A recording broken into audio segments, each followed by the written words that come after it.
Dio membuka kunci pintu apartemen sambil satu tangannya menopang tubuh Ayu agar tidak jatuh. Setelah pintu terbuka, ia membawa Ayu masuk lalu mengunci pintu kembali. Dijatuhkannya tubuh Ayu di atas tempat tidur. Ia juga berbaring di samping Ayu. Capek juga ternyata. Bro, tangan Ayu kembali memeluk dan mengelus dadanya. Dio mencoba menguatkan imannya. Ia menaruh balik tangan Ayu, namun saat ia menghadap Ayu dilihatlah dress merah maron Ayu yang tersingkap. Kulit Ayu yang putih mulus membuat jiwa lelakinya bangkit. Dio ingin berbalik badan namun Ayu kembali memeluknya. Dio menatap wanita cantik di sampingnya. Cantik. Mata Dio mulai gagal fokus saat melihat belahan dada Ayu yang terlihat mulus. Tangan Dio perlahan menyentuh dada Ayu. Dio masih sadar, tidak begitu mabuk. Ia sadar akan perbuatannya. Dio menyentuh bibir ranum Ayu yang memerah. Diciumnya pelan. Entah apa yang Ayu pikirkan, namun ternyata Ayu yang mabuk membalas ciumannya. Nafsunya makin membara. Toh tidak ada salahnya one night stand dengan orang yang ditemui di diskotek. Mereka melakukannya atas senang sama senang. Dio baru pertama kali melakukannya. Biasanya ia bisa menahan diri saat pacarnya Sheila menggodanya beberapa kali. Namun kali ini ia menyerah pada hawa nafsunya. Rasanya mencium Ayu tidak akan pernah habis. Setiap jengkal tubuh Ayu ia nikmati tak pernah puas. Sampai akhirnya ia pun menyatukan tubuh mereka berdua. Terdengar suara Ayu melenguh pelan, membuat Dio makin yakin melakukannya. Dio pun menyetubuhi Ayu sampai semua nafsunya tersalurkan.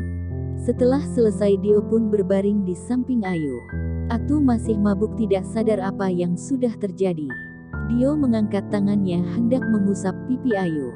Dio terkaget saat melihat ada noda darah di tangannya. Dio langsung duduk dan membuka selimut yang menutupi tubuhnya dan Ayu. Sit, ternyata Ayu masih perawan. Dan Dio yang telah merenggut keperawanannya. Ayu. Aku masih mengusap air mata yang sejak tadi tak berhenti mengalir. Mama Dio bahkan membuatkan teh manis hangat untuk menengkanku. Kami masih menunggu Dio yang sejak tadi di kamar mandi. Rumah Ayu di mana? Papa Dio mulai menginterogasiku. Di daerah Cibubur, Om, jawabku sambil meminum air teh hangat yang disediakan Mama Dio.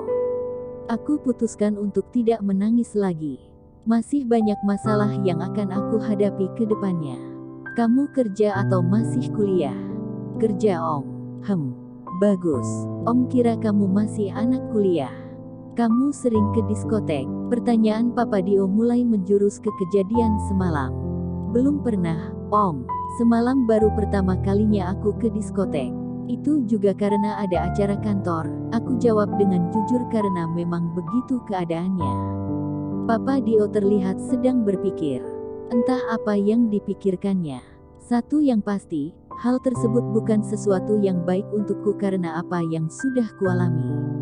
Terlihat Dio sudah keluar dari kamar mandi. Ia mengenakan kaos berkerah warna hitam dan celana jeans. Terlihat segar sehabis mandi walau wajahnya masih agak bengkak karena bekas ditampol papanya dan juga tamparan dariku yang lumayan kencang. Ayo kita ke rumah kamu, yuk. Dio harus mempertanggungjawabkan semua perbuatannya sama kamu. Papa Dio lalu berdiri. Cepat, Dio. Kita pergi naik mobil Papa saja. Perintah Papa Dio laksana titah yang mulia raja, tidak bisa dibantah oleh siapapun. Dio pun menuruti kemauan papanya. Dengan digandeng oleh Mama Dio aku berjalan mengikuti mereka sampai ke parkiran mobil di basement. Mobil Alphard milik Papa Dio sudah terparkir di parkiran. Papa Dio duduk di kursi supir dan Dio di sampingnya. Sementara aku dan Mama Dio duduk di belakang. Aku tidak tahu apa rencana Papa Dio. Aku hanya menunduk diam dan sesekali menatap pemandangan di luar jendela. Perjalanan dari tengah kota ke pinggiran Jakarta berlangsung agak lama dikarenakan macet. Hari Sabtu pagi, saat keluarga pergi jalan-jalan menikmati hari libur. Semua mobil yang biasanya terparkir manis di garasi pun dikeluarkan. Jadilah macet yang berkepanjangan. Air mataku sudah kering sekarang. Percuma aku menangisi terus nasib yang sudah terlanjur menimpaku. Aku harus siap menghadapi kenyataan terburuk. Yang aku paling pikirkan adalah bagaimana mengatakan semua ini pada Dewa, pacarku. Apa Dewa mau menerimaku yang tidak suci lagi? Apa Dewa akan tetap menikahiku? Aku sadar diri, jika Dewa memang tidak mau menerimaku, aku bisa apa? Aku yang asyik dengan pikiranku tanpa sadar kalau mobil yang kutumpangi sudah sampai di depan rumah. Terlihat Papa sedang memandang heran dengan mobil yang berhenti di depan rumahnya.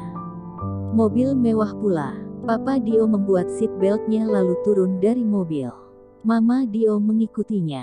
Aku juga turun dan terakhir Dio. Terlihat gurat keraguan di wajah Dio. Namun tatapan membunuh papanya membuatnya ciut nyali. Tanpa diperintah ia pun berjalan mengikutiku dan kedua orang tuanya masuk ke dalam rumah. Ayu, kok kamu baru pulang nak? Semalaman Papa sama Mama nungguin kamu. Papa pikir kamu kemana? Itu siapa Yu? Pertanyaan Papa yang beruntun tak bisa aku jawab. Air mataku kembali menetes. Kita masuk dulu ya Pak ke dalam. Aku mengajak Papa dan keluarga Dio masuk ke dalam rumah. Silahkan duduk Om, Tante. Mama yang melihat ada tamu tidak dikenal datang bersamaku merasa heran. Siapakah mereka? Aku lalu menyuruh Mbak Ida asisten rumah tanggaku menyediakan minuman. Sebelumnya saya mau memperkenalkan diri. Nama saya Putra Laksana. Ini istri saya Dewi dan putra saya Dio. Papa Dio memperkenalkan dirinya pada Papa. Saya Ridwan dan ini istri saya Ani. Ada maksud apa ya Bapak Putra dan keluarga datang ke sini? Papa langsung to the point agar rasa penasaran dalam dirinya terjawab segera. Jadi begini. Semalam kedua anak kita tidak sengaja bertemu di diskotek dan saling berkenalan. Ternyata mereka malah mabuk bersama. Papaku langsung matanya melotot ke arahku. Aku menunduk ketakutan. Dan tanpa mereka sadari ternyata mereka melakukan hubungan suami istri saat mereka mabuk semalam. Apa, Ayu? Benar yang dikatakan Pak Putra. Suara Papa yang bercampur marah membuat aku takut. Aki hanya sanggup menganggukkan kepala saja. Jadi, Ayu, ya Tuhan nak, kenapa kamu sampai melakukan hal itu sebelum menikah? Kenapa kamu sampai mabuk nak? Mama lalu menangis terseduh-seduh. Suara tangisnya sangat menyayat hatiku. Aku pun ikut menangis karena tak tahan melihat Mama sedih. Ma, Pa, maafin Ayu, ku ucapkan kata maaf dengan suara bergetar. Lalu bagaimana dengan anak saya? Dia yang sudah kami jaga sejak kecil, sudah rusak dalam waktu semalam. Bagaimana nasib anak kami kelak? Papa pun tak kuat menahan emosi dan tangisnya. Kami sekeluarga meminta maaf atas apa yang terjadi. Bapak tidak perlu khawatir, kami bersedia bertanggung jawab atas semuanya, kata Pak Putra dengan tenang. Ia sudah tidak semenyeramkan tadi lagi. Kali ini ia bertindak dengan bijak dan meredam segala emosi yang ada. Bertanggung jawab dengan cara apa?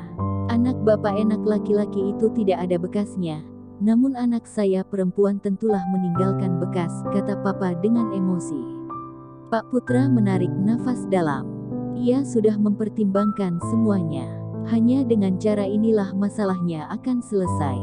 Mari kita nikahkan kedua anak kita, Pak. Keputusan yang sejak tadi aku pertanyakan akhirnya terjawab sudah. Menikah dengan Dio. Aku bersambung.